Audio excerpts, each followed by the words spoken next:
The Origin of Demonic States, Volume 8, Chapter 1, Sutra. The Buddha told Ananda and the whole assembly, "You should know that the 12 categories of beings in this world of our flows are endowed with a wonderfully bright fundamental enlightenment, the enlightened perfect substance of the mind, which is not different from that of the Buddhas of the 10 directions." Commentary. The Buddha told Ananda and everyone in the whole assembly, "All of you people who are now present should know that the 12 categories of beings in this world of outflows are endowed with a wonderfully bright fundamental enlightenment, an inherent enlightened nature, the wonderfully bright true mind, the enlightened perfect substance of the mind, which is not different from that of the Buddhas of the 10 directions. It is the same. There is no difference. The Buddhas of the 10 directions are endowed with it, and the 12 categories of beings are also endowed with this enlightened nature, which is also called the treasury of the Tathagata. Sutra. Due to the forms of false thinking and confusion about the truth, infatuation arises and makes your confusion all pervasive. Consequently, an emptiness appears, once come into being as that confusion is ceaselessly transformed. Therefore, the lands that are not without outflows, as numerous as motes of dust throughout the 10 directions, are all created as a result of confusion, dullness, and false thinking.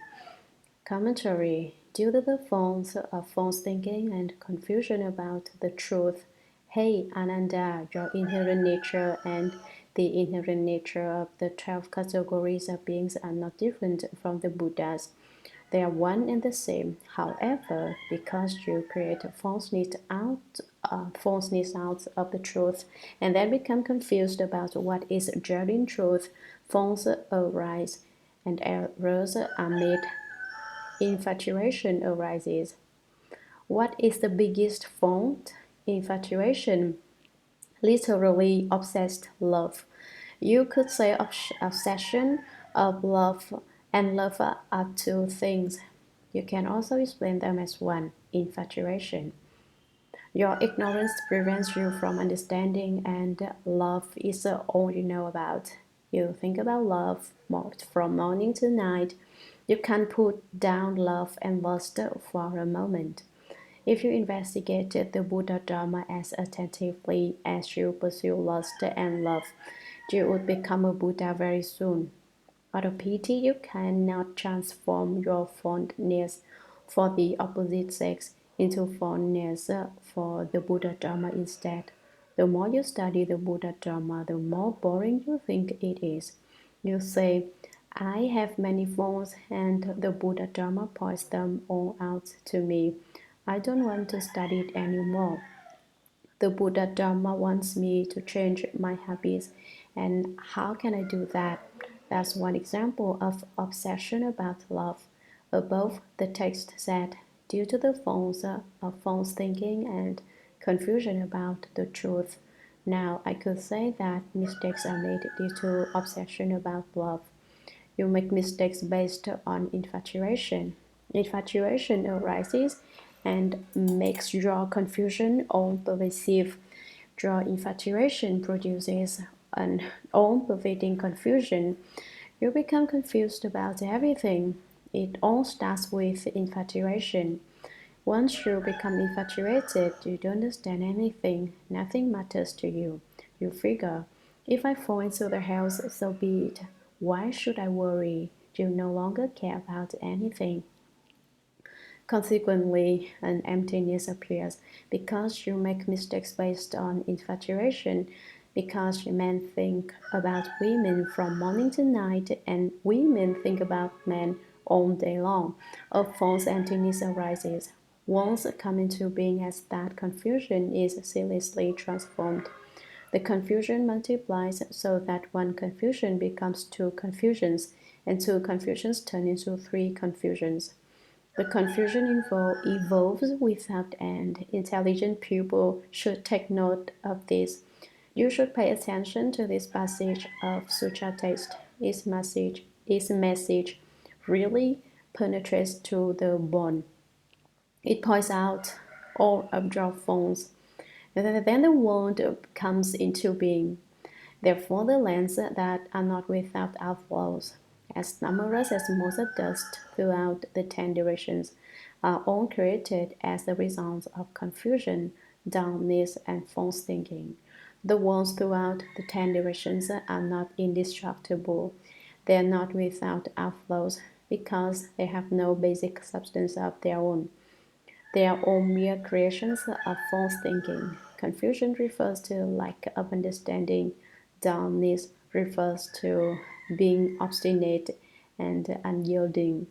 The world is created by your false thinking. Did you know that? Sutra, you should know that the space created in your mind is like a wisp of cloud that dots the vast sky. How much smaller must all the worlds within that space be?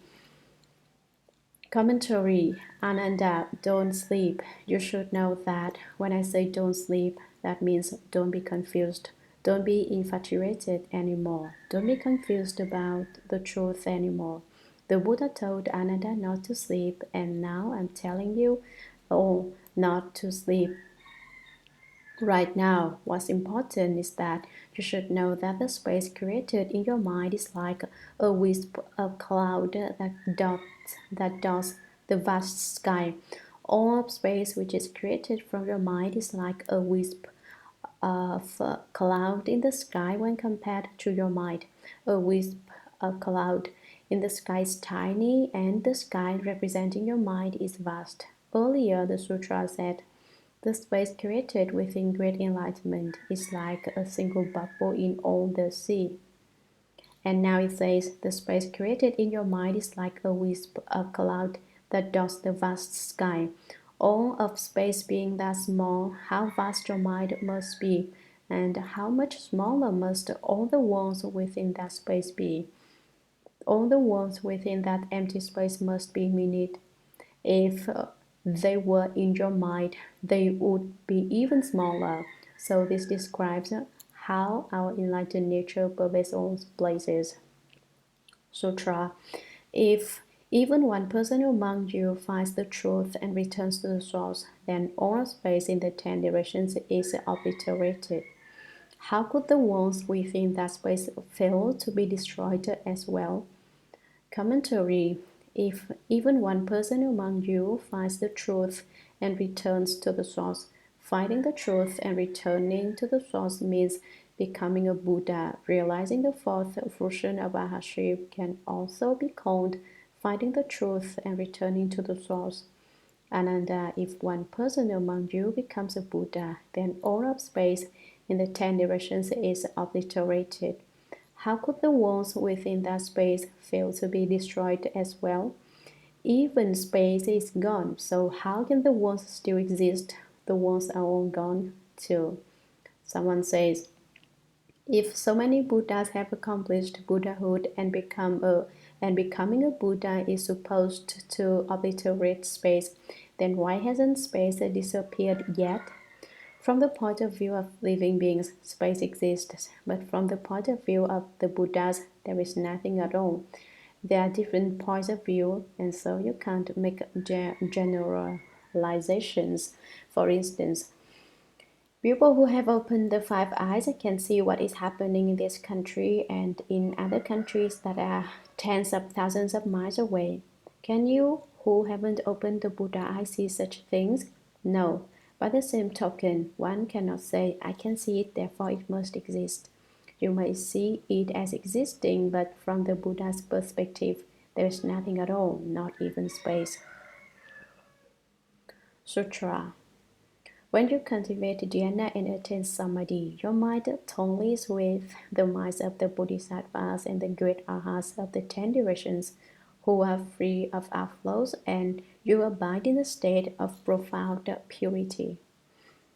Commentary. When you cultivate dhyana concentration and attain samadhi, the essence of your mind tallies and unites with the minds of all the bodhisattvas and all the great arhats of the 10 directions who are free of outlaws, and you abide in the state of profound purity.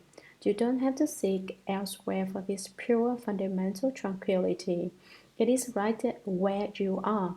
Right here is the pure, inherently tranquil treasury of the Tathagata, which pervades the Dharma Realm. Why do the minds of the Bodhisattvas, the great arhats, and the cultivators of samadhi toil in this way? Because they cultivate the same samadhi. They direct the hearing inward to listen to the inherent nature until the inherent nature accomplishes the unsurpassed way. They all cultivate the great Shurangama Samadhi, and so they are all the same. They become unified. Their minds are connected as if there were an electric current running between them. This connection, however, doesn't occur only at the level of Buddhas, Bodhisattvas, and Arhats. It also occurs among ordinary people.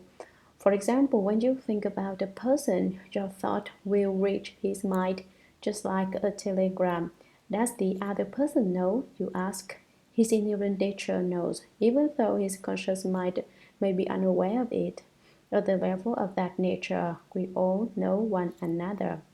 Well, if I think about someone from morning to night, then that person will also think about me, right? You could think till you die, and it still wouldn't be any use. It is like the infatuation we talked about before. If a person is infatuated, he will think about the object of his affection all day long, unable to put the thought down. He's always thinking and thinking until he thinks himself to death. How does he die? He thinks about her until they come together and get married. Once married, he becomes muddled. After being muddled for a time, he dies. Being married is equivalent to being muddled, not knowing anything at all. In Chinese, you can deduce that meaning from the character for marriage, 婚, which contains the word for muddled, 婚. I don't know if this interpretation exists in English.